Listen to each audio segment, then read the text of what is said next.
What's up, New Zoo Review? The newest Steven Bomb just premiered. We just got done with it, and it was the Out of This World story arc, where unfortunately Greg gets kidnapped by Blue Diamond, who shows up for the first time out of flashback, and we also see Blue Pearl. He is taken to the human zoo, which apparently was a thing.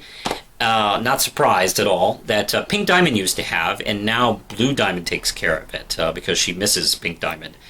And so our heroes had to go get him and bring him back. And that's pretty much the story.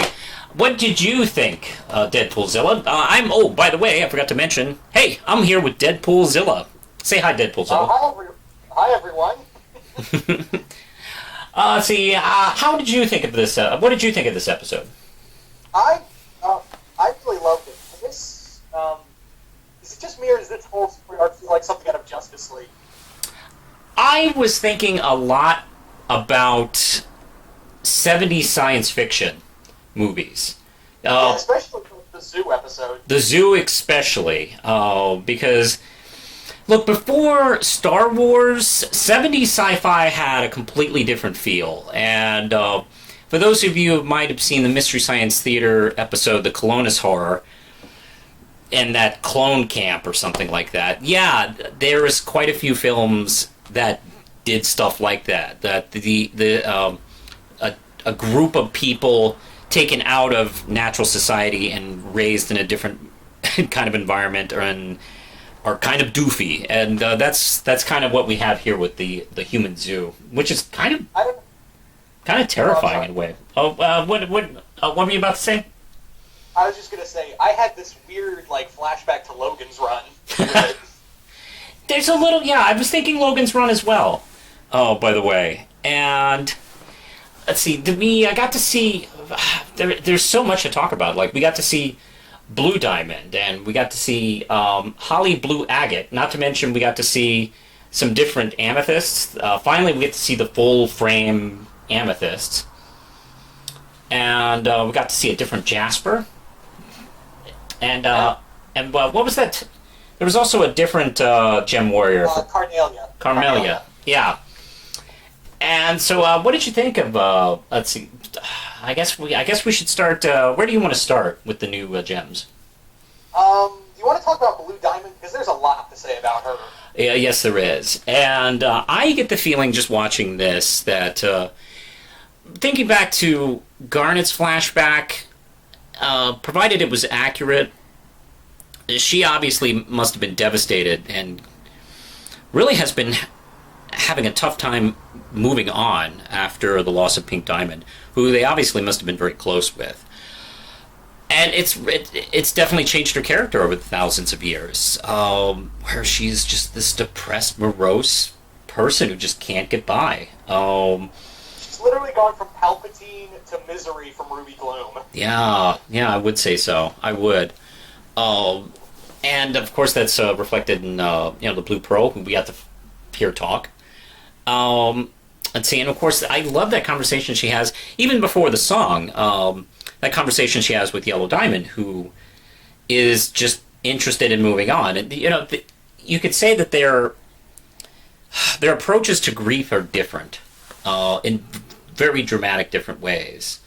That Yellow Diamond wants to aggressively move on and even punish the Earth, whereas Blue Diamond kind of wants to hold on and even preserve what she can of the Earth. Yeah. The big thing also is that if it weren't for Blue Diamond, a lot of those amethysts, aka Amethyst Sisters, yeah, they'd all be executed. I know, or at least bubbled. And holy crap, what about the fact that it appears like they've punished Rose Quartz's entire race for her actions? Yeah. That's a little terrifying. I mean, one Rose Quartz kills off Pink Diamond, and all of Rose Quartz's suffer for it. Wow, can you say profiling? I think so. Matter of fact, I think even Yellow Diamond wants to even shatter them all, just in case. Yeah, she literally said. Yeah, she's literally she wants to kill them all. She just wants it, and it makes me wonder. Did you kill off all of yours after this whole mess? Who knows? Man, let's see, what, I'm thinking about, also it's nice to kind of see, the Amethyst as well, and it's kind of funny to hear the same voice actress play these characters. Yeah, especially Kimberly Brooks, who is Jasper's voice actor, played another Jasper. Yeah, and a very, like, kind of almost charming and more lighthearted Jasper, which is kind of a funny way. Yeah, it's kind of funny with that. It's also hilarious that she plays in the new Voltron series on Netflix. She's the princess. Yeah. She has this very like regal kind of voice, but I'm like, you're the same one that can make herself sound like female Broly. Yeah, or female Vegeta. Yeah, I was like, God, she's amazingly talented. I didn't realize. I watched the new Voltron, the Netflix Voltron. I had no idea that was the same actress until I started like looking up the actors on that show. I was like, holy crap, that's Jasper talking. And let's see, outside of this, what do you think about I was thinking about the effect this had on Steven, because Steven at the beginning was pretty reckless when you think about it. He was reckless, but on the other hand, I felt like he was justified because keep in mind he was acting reckless, but it was very understandable. Yeah. I would feel pissed off too that, all these secrets are being kept, and, when they finally said we're going to be honest with you, it just goes right back around on them. I know. That's obviously a illustration, Steven. Yeah. Also, can I just say that Connie had a dipper moment when she pulled out that journal? Yeah, I did. I particularly love the fact that she threw everything off the table and said, "I'll clean it up later." Yeah. And I know we're not going to stick with this, but we'll come back to it. About Connie, Peridot, and Lapis. I'll save that till the end. I enjoyed, to be honest, one of the key things I love about this show is Steven's relationship with Gems and how much they obviously love each other. But I really enjoy moments where he's angry at them and rebellious against them. And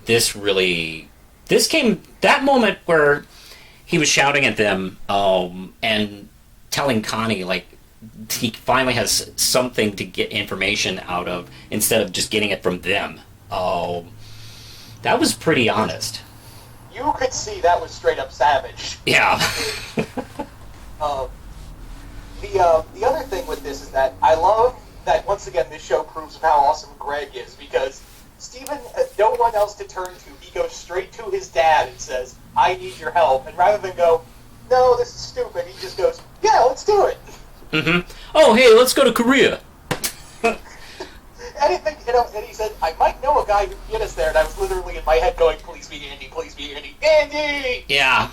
In a biplane. Let's take a biplane to Korea. I'm sure that's not a 89-hour trip that is completely comfortable.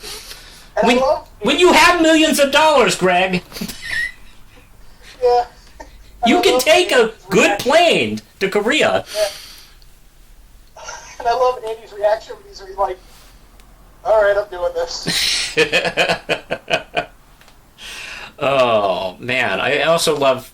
One of the last lines in the episode is Greg stating, well, this was the third craziest weekend I've ever had, which is a pretty funny line.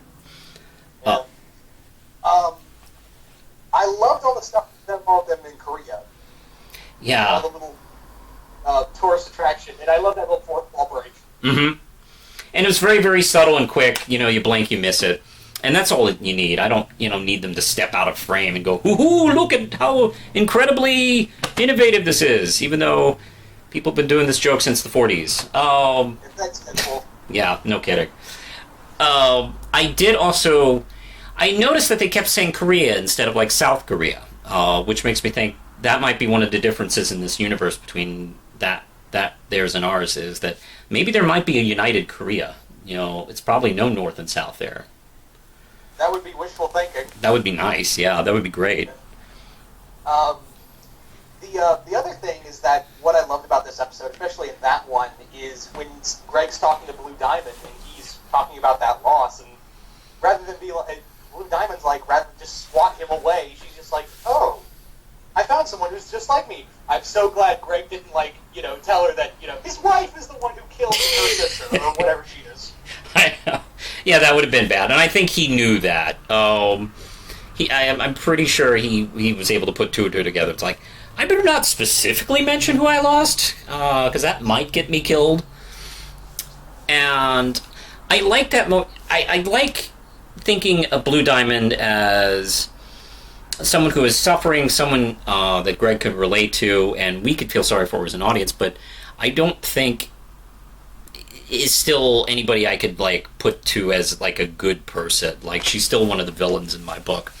Like, she was totally cool when she thought the cluster was still going to blow up the Earth. She was totally cool with that. Like, oh well, hey, you seem nice though. Swap. I mean, I just kidnapped you and take you like you're nothing. It could be that she doesn't know how to shut it down, and that's why she keeps coming back. Yeah, that's true. But here's the thing, like, would that really be out of the goodness of her heart, or just to preserve something that used to be important to someone she cared about? And I think it would be the latter instead of the suitor. So,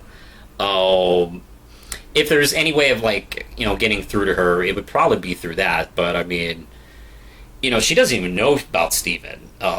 She doesn't know that, he is half the gem that killed Pink Diamond. So, I'm not sure how she'll react when she eventually puts that together. Yeah, or Yellow, for that matter. Or Yellow, I know. Well, we know Yellow will probably be not receptive. Speaking of diamonds, we did not mention White Diamond. I was wondering if there would be any kind of reference to White Diamond in this, and there was not. I'm actually starting to think that White Diamond might be like like they're the head, but White Diamond is the one in charge of the diamonds. Yeah. I'm just kind of thinking that she is like the Emperor, and Yellow and Blue are pretty much Vader and Tarkin. I would think so. Keep in mind, her diamond is the one on top.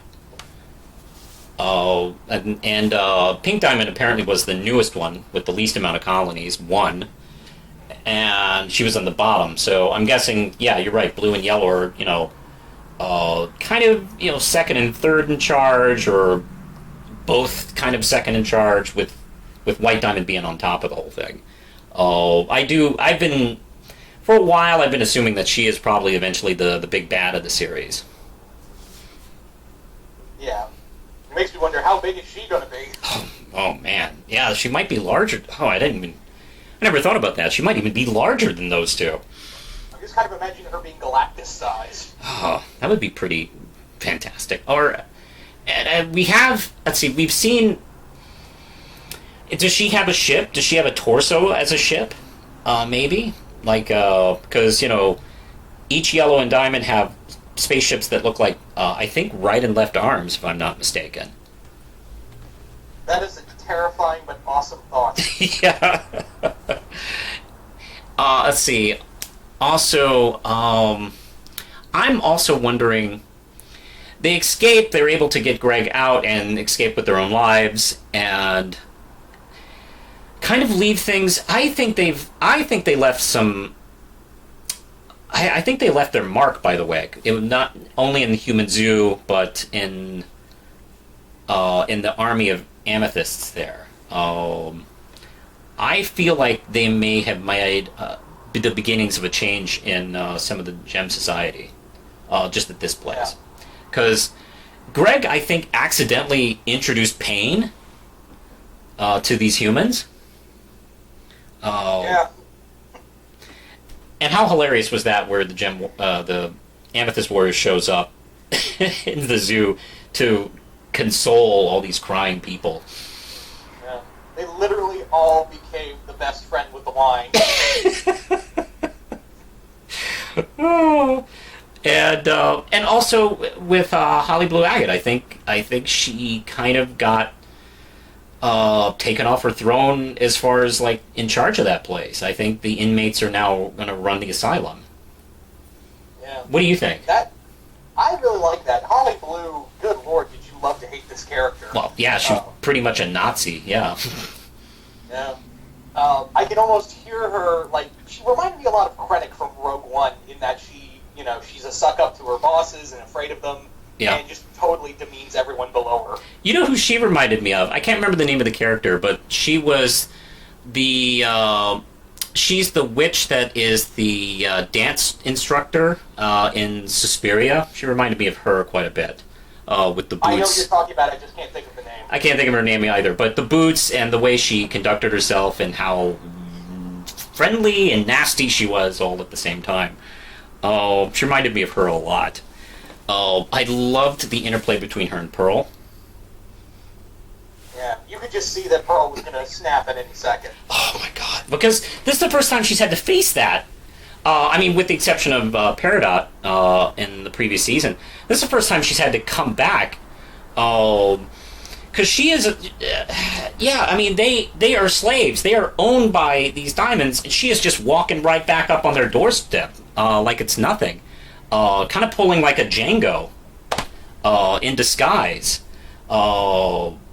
And like having to suck it up and go, okay, I gotta play this part. And she is demeaning to her and horrible to her. I mean, the fact and degrading to her, like she's telling her, like, you know, she talks too much and she's walking beside them, and just absolutely negative. You get a sense of how awful they are to Pearls in this universe. Well, when you said Django, all I can think now is Pearl going, "I like the way you die, Holly Blue." We almost kind of had that, actually. I love that moment where she gives her a comeuppance, where she tells her, like, you know, hey, you can tell the diamonds you screwed up. But Also, can I just mention that did they not realize, especially Blue and Sapphire, when Blue Diamond met Sapphire, she would have been like, wait a minute, hang on. I know you. Really familiar. Well, especially with Pearl wearing her star, and someone should have been like, you know, it's kind of funny. We had a rebellion where the head of star. Oh, wait a minute. Oh, God, we're dumb. Do they just not care? Or do they just think they got rid of the gems and are just totally forgot about it? I think it's possible they forgot about it. Who knows how direct they were with that? Well, don't forget, Pearl wasn't wearing a star during the war. I think she started wearing the star after Rose's death, or at the least after the war. But yeah, I know that might be a tiny plot hole. That, like, they didn't notice that. Thankfully, Blue Diamond didn't connect that was the same Sapphire that had betrayed her years before. But you see the look on her face when she shows up that she suspects it might be. You know. Yeah. Thankfully, you know, she figured. You know, Sapphire was like, I gotta play something fast. Yeah, she was. You know, Sapphire was great in this episode, by the way. You know, all the characters were great, but I mean, Sapphire.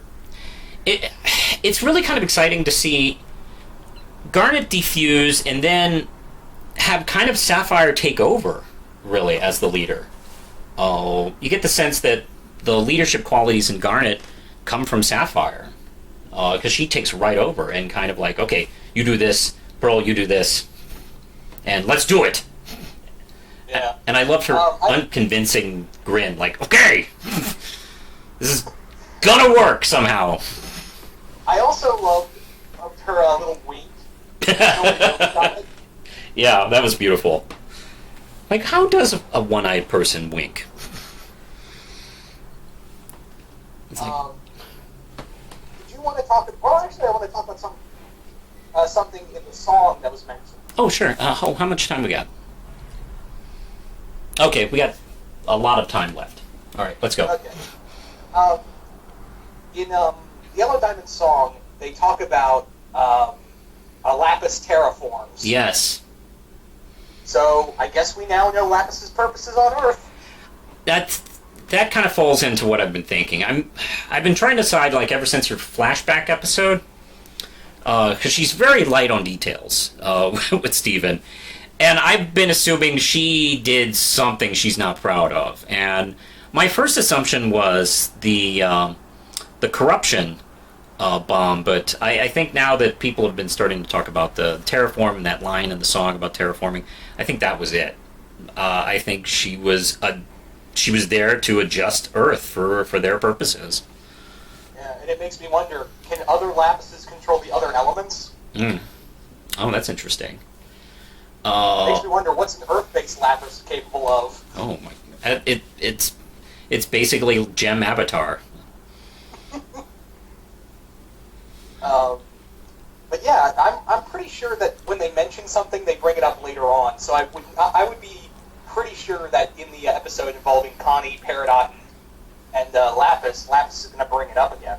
Agreed. This show is very good about leaving something, mentioning something, and then eventually picking that up and going right into it. They're great about dropping hints and getting you prepared, and I have never noticed them like dropping something that they, prepared you for. They've been always very good at. This show has always been very good at picking right back up where after they kind of left a hint. Exactly. The other thing is that it looks like the rest of the season's going to be, shall we say, invasion. Yeah, because you know what? They're not going to be able to keep this. It gets, as you notice, it's gotten progressively worse and worse. They've gotten closer to the diamonds instead of further away, and it's just not doable anymore. They're going to have to confront them again.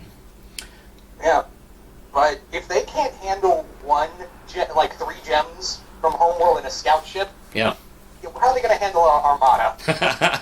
Well, how are they going to handle one of the diamonds? I mean, in the first episode, the way Garnet talks about the fact that she could not be seen by Blue Diamond and what she allegedly saw, even in Blue Diamond's depressed state, it seems like she saw Blue Diamond kill all of them.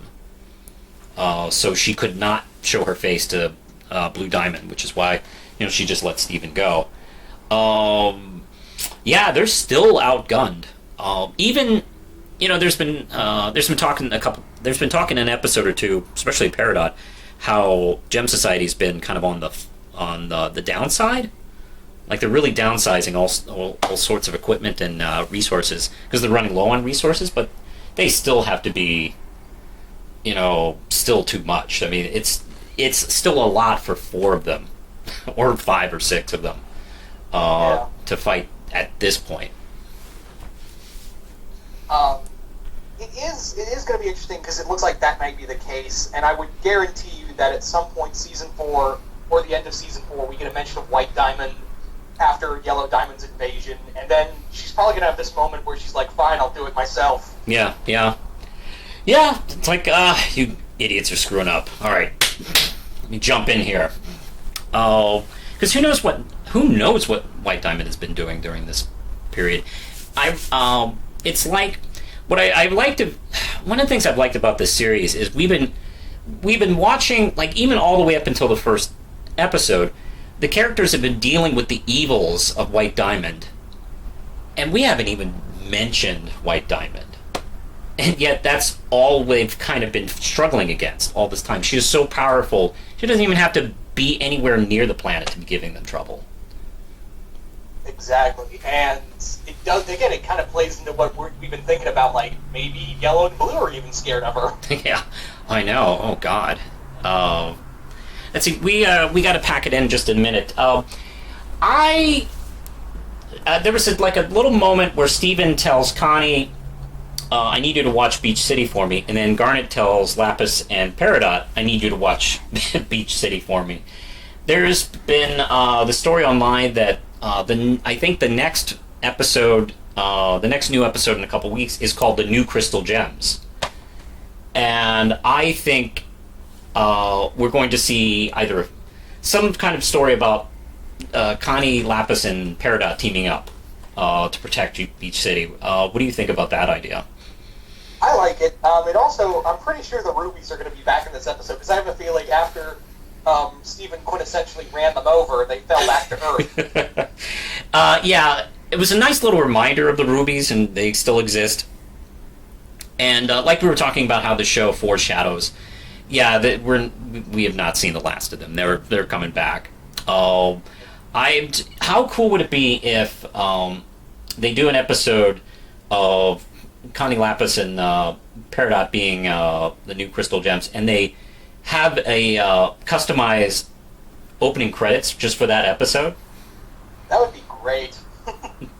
That would just be amazing. I don't know if they'll do that because that, it's time and money and stuff like that. But I would hope they would do that. Hey, we're gonna have to pack it in. Any final thoughts of the episode? It was a great story arc. It was worth the wait, even though it got leaked. Hopefully, it's still, I understand it still had pretty good ratings. Yeah, I think so too.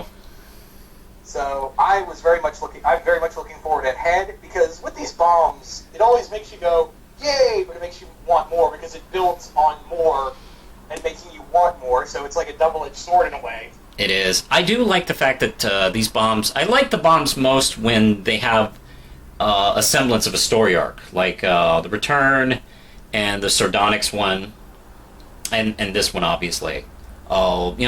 They really feel like a cohesive story. Yeah.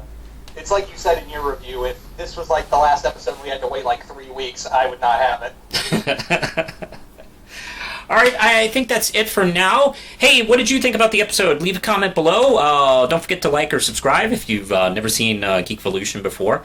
I'm the Real Manos. This is Deadpoolzilla. He has a YouTube channel. You should check it out too, because he's pretty awesome. I think we're done, and so I'm the Real Manos, and this is my buddy Deadpoolzilla. Say goodbye, Deadpoolzilla. Goodbye, everyone. And push the button, Lindsay.